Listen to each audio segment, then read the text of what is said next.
everyone. This is PamelaTopjian, and welcome to Holistic Connections, Conversations with Holistic Practitioners. And today I have Will Badie, and I will let you introduce yourself and share what you do in the holistic healing world. All right. Well, first and foremost, thanks for having me. I Absolutely. really appreciate. I love being able to come talk to people who actually want to listen to this kind of stuff. So Yeah. Yeah. I'm very appreciative. But yeah, I've been teaching meditation for around a year now. I'm Mm, coming up on a year, maybe next month. And yeah, I had found myself in a place where I was working at a job that I didn't necessarily really want to be at, yeah. and I had to make some steps to live more authentically. And Yeah. along that road, I said, well, who are the people who I really want to be around? I think that's important Yeah. because, I mean, I've worked in some super industrial, cra crazy macho situations in my I life, bet. I and bet. and you know, I appreciate those guys, but I love being around people who are more mindful, more Hmm. spiritual, and you know, have a value for themselves and Yeah. have value for other people. So I found myself at that job, and, I was making doors, Mm. and the little voice inside, it got a little bit too loud, Mm. and it said, "Hey," it said, I don't think I can do this for too much longer." So I had to, Yeah. I started trying to live more authentically. So I started doing some more work with a friend of mine who I've known since I was 11, um and trying to make steps toward, like I said, trying to live more authentically. And Yeah. I came across meditation many years ago, but Sure. Yeah. my practice, my own personal practice, kind of coincided with my departure from that job. As Yeah. that grew, it grew me into a place where I was said, what I would really like to do is I'd love to guide people through Yeah. meditations, to put them in particular headspaces, Yeah. to empower them. I had some years ago become a life coach, but Mm. I never really did anything with it because I was like, well, I don't really necessarily know what I want to do, so I Yeah. don't know how how I would feel Right. trying You to need to guide somebody in that coach sense. yourself. Yeah. Yeah, I had to coach myself. And, Hmm. and I actually think that's what happened, Yeah. over time, all of these things kind of coalesced, and eventually I got to this place where now, I love teaching meditation. It's something Yeah. I intend on doing in some capacity for the rest of my life. Yeah. It's become a part of my purpose. That's so great. Yeah. I'm so happy for you that you found your purpose. That's awesome. Do you think that like, everybody can benefit from meditation, or do you feel like it's just for certain people, or do you think everybody should at least try? I think meditation is one of those things that we sort of do naturally, Mm. but we don't have really a name for it. Yeah. I remember when I told my dad I started teaching meditation, he's like, "What do you mean? You just go sit by yourself and think?" He's like, "I do that." And which is true, Right. you know, which is true. I try to guide people through a particular experience, but I think we have a natural inclination to go away from disturbances Hmm. and to get quiet enough to actually hear what it is that that our soul or our best intentions are telling us. Yeah. And I think it everyone can benefit from that. And I think that anybody who's maybe honest about it realizes that they've done it in some capacity. I know Right. people do different forms of meditations, and Yeah. there's so many different forms, but ultimately we're just talking about, can you get to a headspace that that provides you some degree of clarity? Yeah. And that's, I think that everyone benefits from that. Yeah. Yeah. So I imagine people come to you with a lot of misconceptions. Like you were talking about how, your dad said, "What do I do? Just go sit and alone and, and think I do that, or clear my head." And then other Yeah. people probably think I can't meditate because I have to be, a monk, or I have to be a Buddhist, or I have to Hmm. be something, something, or I have to be this highly spiritual Yeah. person, not thinking that Hmm. really it's for anybody, really, right? So, yeah, what do you tell people when Yeah. they come to you and say, I don't think I can meditate? I usually tell people that say, meditation is one of those things where it's malleable. It's not Yeah. something that it's not.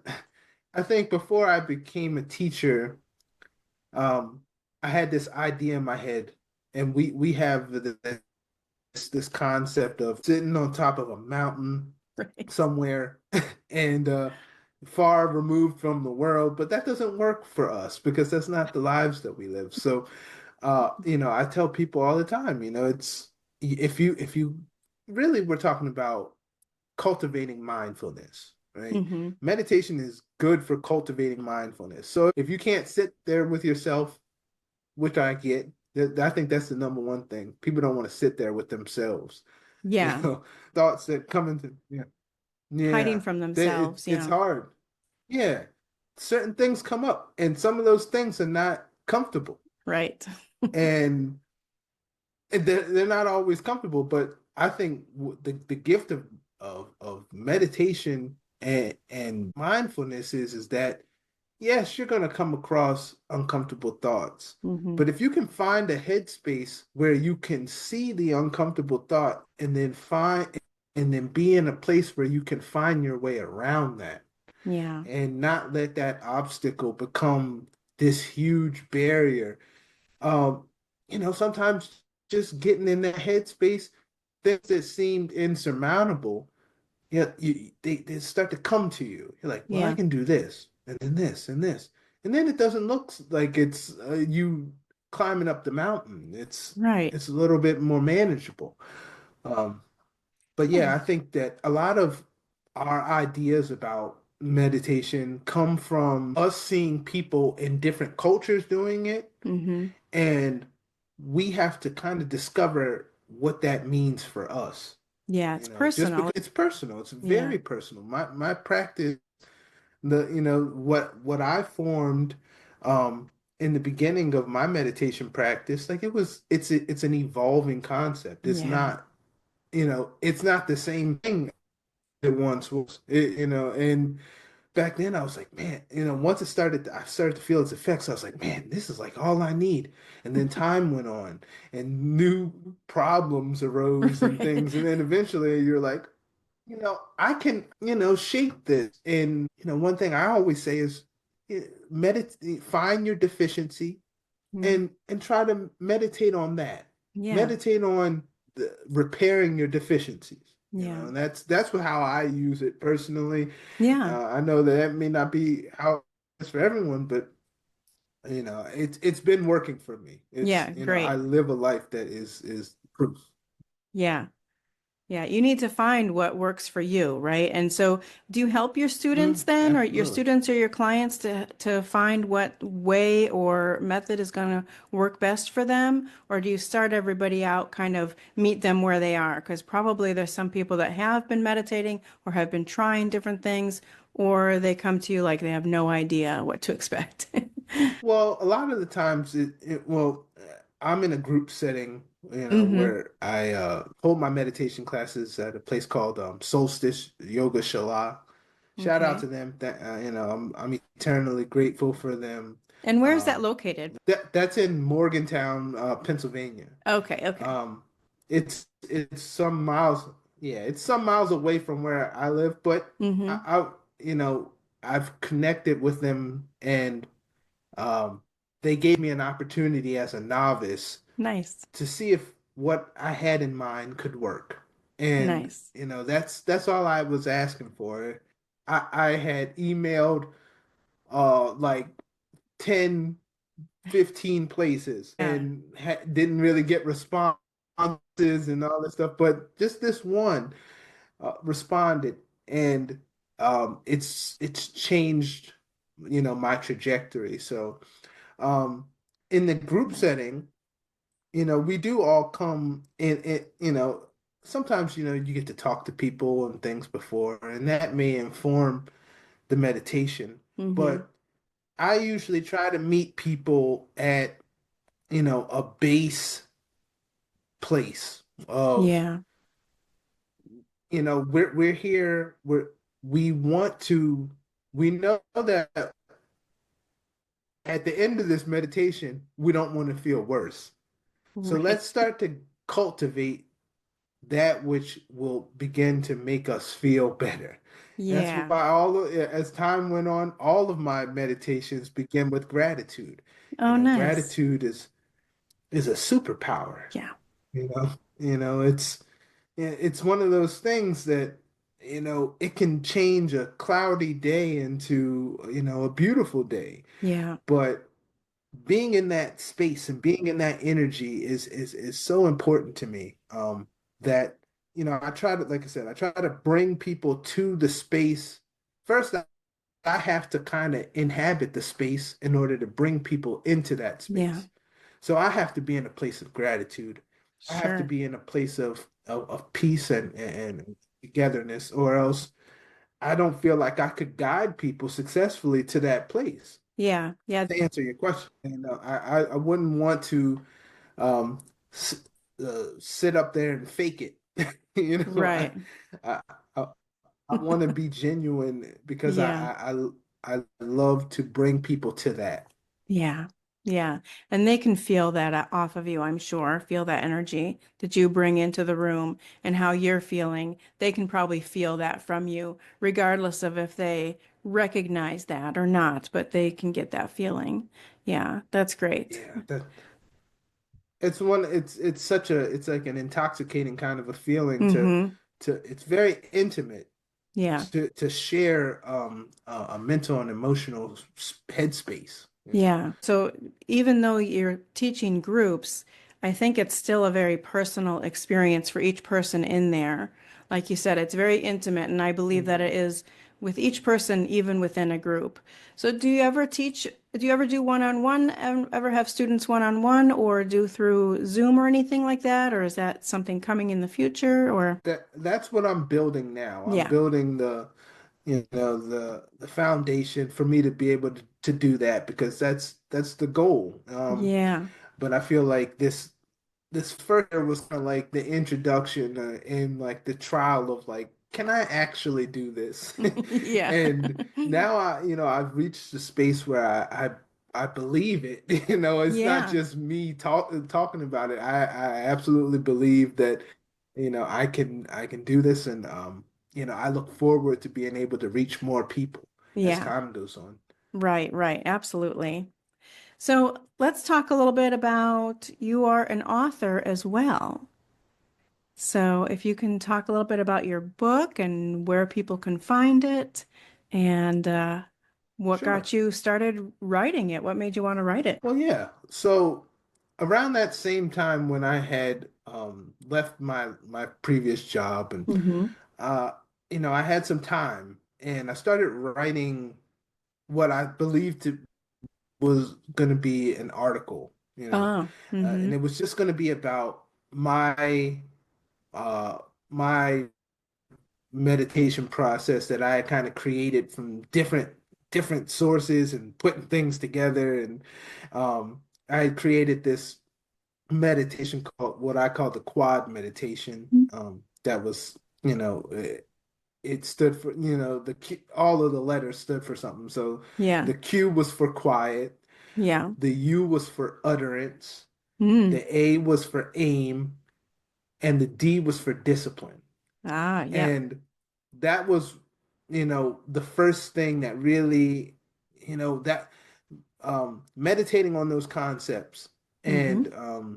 and what, trying to find the quiet inside, so that I could hear myself through all of the chatter Yeah. of other people's opinions and Mm. all of that. That was important.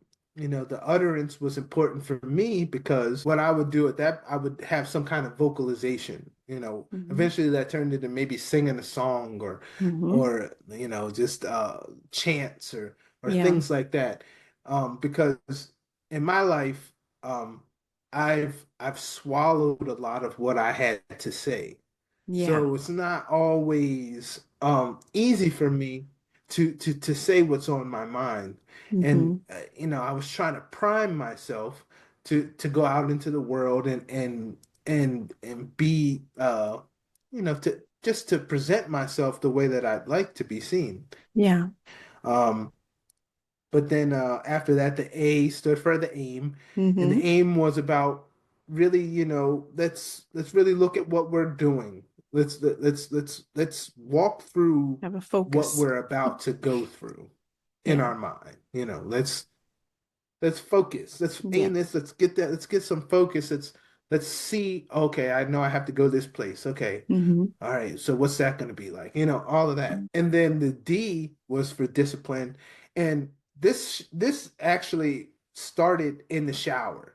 So what like the shower is Shower my thoughts. favorite place to meditate. It, Yes.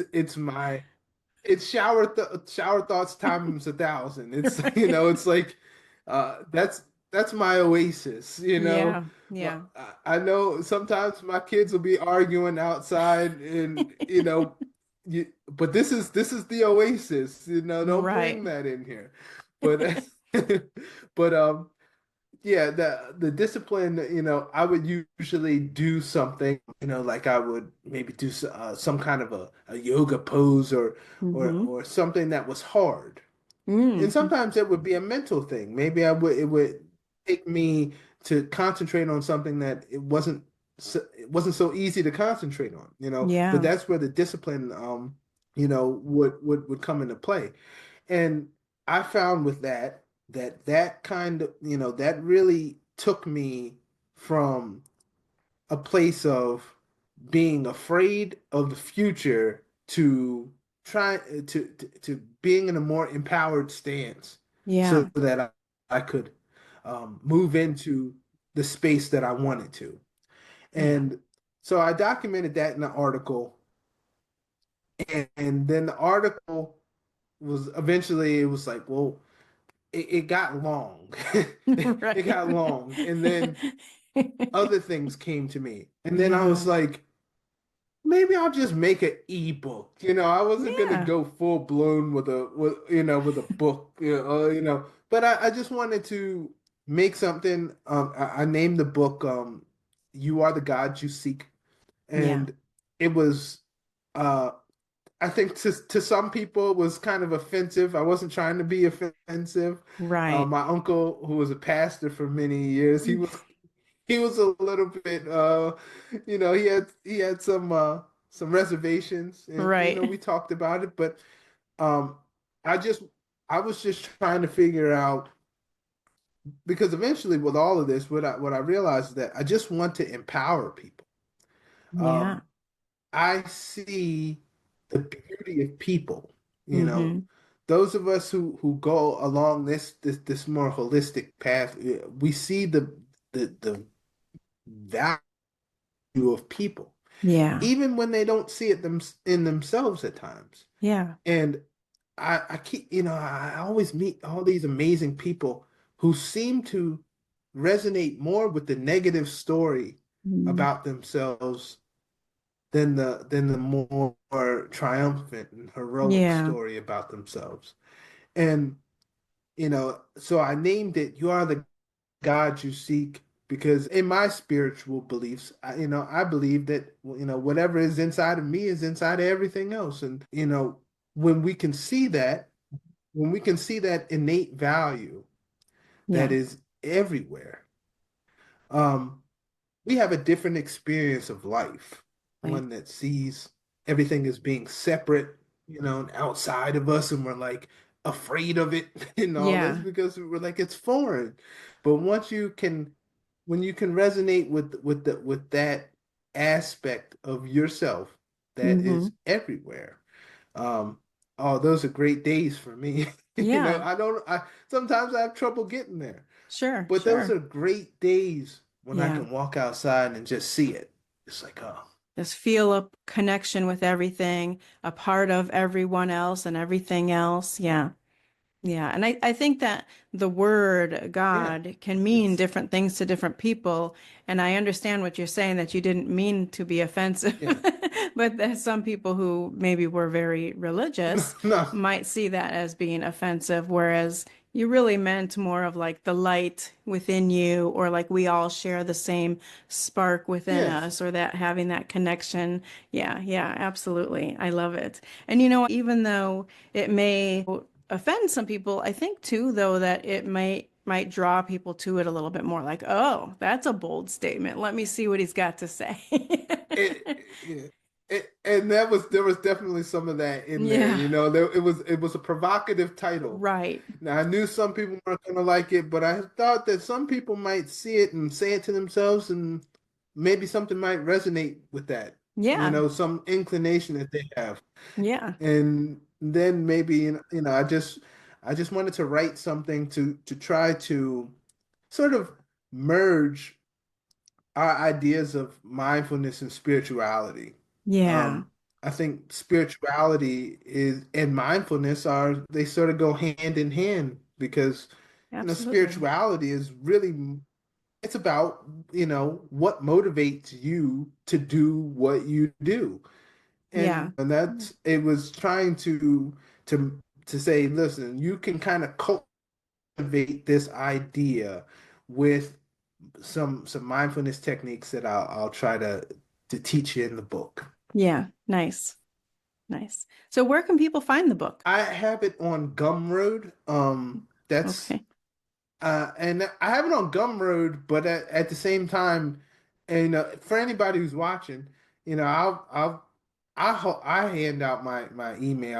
I know I'm not going to be okay. swamped by people, and if you are interested, you can just email me and I'll send it to you. It's um it means much more to me that somebody would read it than to necessarily have to feel the need to buy it. Yeah, I just did that because I was you needed a platform to to put be it on. official, I Yeah. guess. Mm-hmm.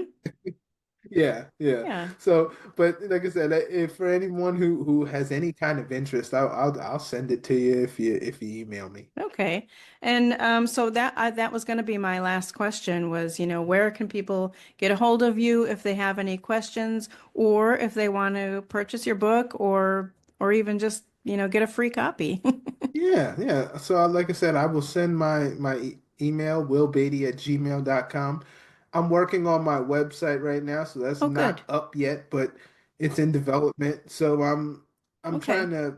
to, get that up and going pretty soon. We'll put your email in the description below, but also when you do get your website up, send me that link and I'll put that in the description. There's another place that people can reach you and see what you're all Absolutely. about and everything. So, is there anything else that you want people to know? If I had to leave leave with one thing, um, if anybody is uh a little unsure of themselves or finds themselves questioning themselves. Yeah. Um, I just want to invite people to really learn to retell the story of your life Mm. because it's easy to look at your life as a series of tragedies that, Yeah. every time something is going good, it's destined to fall apart. But if you can just take some time to reframe things, I think you'll see that you've been living triumphantly for the entirety of your life. Yeah. You didn't have to make it to this world. You didn't have to you didn't have to take your first steps. You didn't have Right. to graduate high school or. Yeah. So if you just take a look at it and if you're telling yourself a bad story about your life, just retell it. Yeah. Retell it. You're I love worth that. it. What I would leave you with. Yeah, I love that. Great. And and that has to do with gratitude, which you mentioned before, and there's that quote of, Mhm. I'm not sure who the quote is Absolutely. by, but it says something like, if the only prayer you said in your entire life was thank you, it will be enough. So, yeah, so I love that. That's a great quote. I never heard that, but that's great. Yeah, yeah. I'll have to I'm going to find out use who that. that's from and send you that so you know. Yeah. Yeah, I love it. Well, thank you so, so much for being here. I am sending you gratitude for being my guest and sharing with the audience. And I'm sure that they've learned a lot and I'm sure they'll want to reach out to you. So thank you so much. Thank you so much. I appreciate it very much. Absolutely.